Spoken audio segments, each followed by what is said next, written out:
Ces aliments du quotidien que votre oncologue redoute le plus pourraient bien transformer votre cuisine en terrain miné pour votre santé. Chaque bouchée que nous prenons influence directement notre organisme, et certains produits alimentaires cachent des secrets particulièrement inquiétants que l'industrie agroalimentaire préfère garder sous silence.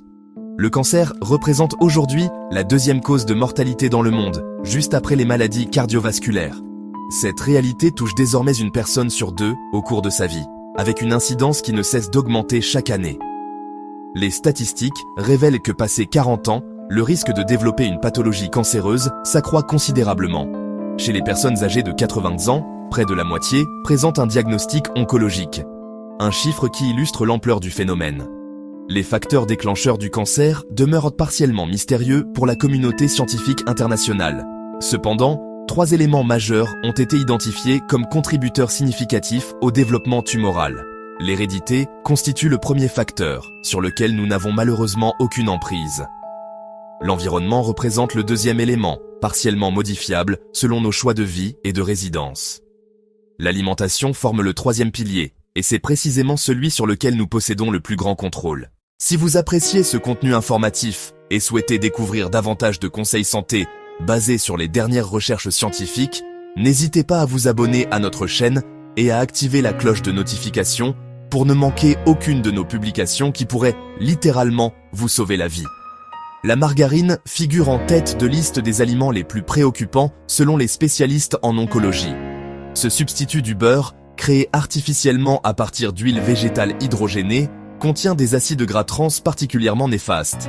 Le processus de fabrication industrielle transforme les graisses naturelles en composés chimiques que notre organisme peine à métaboliser correctement. Les études épidémiologiques démontrent une corrélation directe entre la consommation régulière de margarine et l'augmentation du risque de cancer colorectal.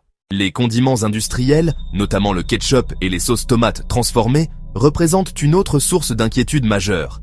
Ces produits apparemment anodins concentrent une quantité impressionnante d'additifs chimiques, de conservateurs et de colorants artificiels.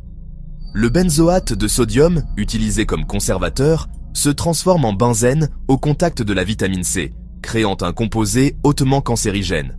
Les nitrites et nitrates, ajoutés pour maintenir la couleur rouge appétissante, se convertissent en nitrosamine dans l'estomac, des substances directement impliquées dans le développement de tumeurs gastro-intestinales. La charcuterie industrielle et les viandes transformées constituent probablement la catégorie d'aliments la plus dangereuse de notre alimentation moderne. L'Organisation mondiale de la santé les a officiellement classés comme cancérigènes avérés pour l'être humain depuis 2015. Le jambon, les saucisses, le bacon et autres charcuteries subissent des traitements chimiques intensifs incluant des sels de nitrite, des phosphates et des sulfites. Ces conservateurs, nécessaires pour éviter le botulisme, génèrent des composés mutagènes lors de la digestion. La consommation quotidienne de 50 grammes de charcuterie augmente de 18% le risque de cancer colorectal selon les données de l'Institut national du cancer. Les pop-corn pour micro-ondes cachent un danger insoupçonné sous leur apparence ludique et innocente. L'intérieur des sachets est tapissé d'acide perfluorooctanoïque, une substance chimique qui migre vers les grains lors du réchauffage. Cette molécule, également présente dans les revêtements antiadhésifs, s'accumulate dans l'organisme et perturbe le système endocrinien. Le diacétyl, responsable de l'arôme beurré artificiel, libère des vapeurs toxiques pendant la cuisson et endommage les voies respiratoires.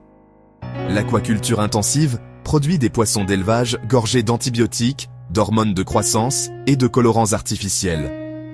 Les saumons d'élevage contiennent des concentrations de polychlorobiphényl et de dioxines supérieures à celles des poissons sauvages. Ces polluants organiques persistants s'accumulent dans les tissus adipeux et perturbent gravement le système immunitaire. Les fermes piscicoles utilisent également de la cantaxanthine synthétique pour obtenir la couleur orange caractéristique, un pigment potentiellement cancérigène. Les chips industriels et autres produits frits haute température génèrent de l'acrylamide, une substance chimique formée lors de la cuisson des féculents. Cette molécule, classée comme probablement cancérigène, se trouve également dans les frites, les biscuits grillés et le café torréfié. La température de cuisson et la durée d'exposition déterminent la concentration d'acrylamide dans l'aliment final. Les pommes de terre transformées en chips subissent des températures dépassant 180 degrés Celsius, favorisant la formation massive de ce composé toxique. Le sucre raffiné blanc représente un carburant direct pour les cellules cancéreuses selon les recherches du professeur Thomas Seyfried. Les tumeurs consomment le glucose à un rythme effréné, utilisant la fermentation plutôt que la respiration cellulaire normale. Cette particularité métabolique, connue sous le nom d'effet Warburg, explique pourquoi les régimes riches en sucre simple favorisent la croissance tumorale. L'index glycémique élevé des aliments ultra-transformés provoque des pics d'insuline chroniques, créant un environnement inflammatoire propice au développement cancéreux. Les édulcorants artificiels comme l'aspartame, la saccharine et le sucralose ne constituent pas des alternatives plus saines au sucre traditionnel. L'aspartame se décompose en méthanol, acide aspartique et phénylalanine lors de la digestion, générant du formaldéhyde dans certaines conditions. Les études sur animaux révèlent une augmentation significative des lymphomes et leucémies chez les rats exposés à long terme. La saccharine, premier édulcorant artificiel commercialisé, provoque des tumeurs vésicales chez les rongeurs de laboratoire, selon plusieurs études indépendantes. Les fruits et légumes hors saison subissent des traitements post-récolte particulièrement agressifs pour supporter le transport et le stockage prolongé. Les fongicides, insecticides et régulateurs de croissance s'accumulent dans les tissus végétaux et résistent au lavage traditionnel. Le glyphosate, herbicide le plus utilisé au monde, pénètre par absorption systémique et se retrouve dans la pulpe des fruits traités. L'Organisation mondiale de la santé a classé cette substance comme cancérigène probable en 2015 après analyse de nombreuses études épidémiologiques. La ionisation alimentaire, technique de conservation par rayonnement gamma, modifie la structure moléculaire des aliments traités. Ce procédé génère des composés radiolytiques uniques, inexistants dans la nature, dont les effets à long terme restent mal évalués. Les épices irradiées, autorisées dans de nombreux pays, contiennent des dérivés benzéniques et furaniques potentiellement mutagènes. Les conserves métalliques posent problème à cause du bisphénol A présent dans le revêtement intérieur des boîtes. Cette substance migre vers les aliments acides comme les tomates, créant une exposition chronique à un perturbateur endocrinien avéré.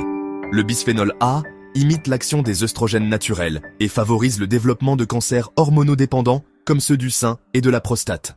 Heureusement, des solutions nutritionnelles permettent de contrer partiellement ces agressions chimiques quotidiennes.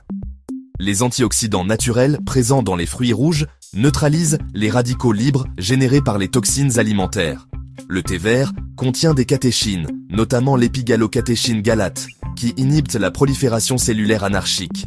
Les crucifères, comme le brocoli, le chou-fleur et les choux de Bruxelles, activent les enzymes de détoxification hépatique.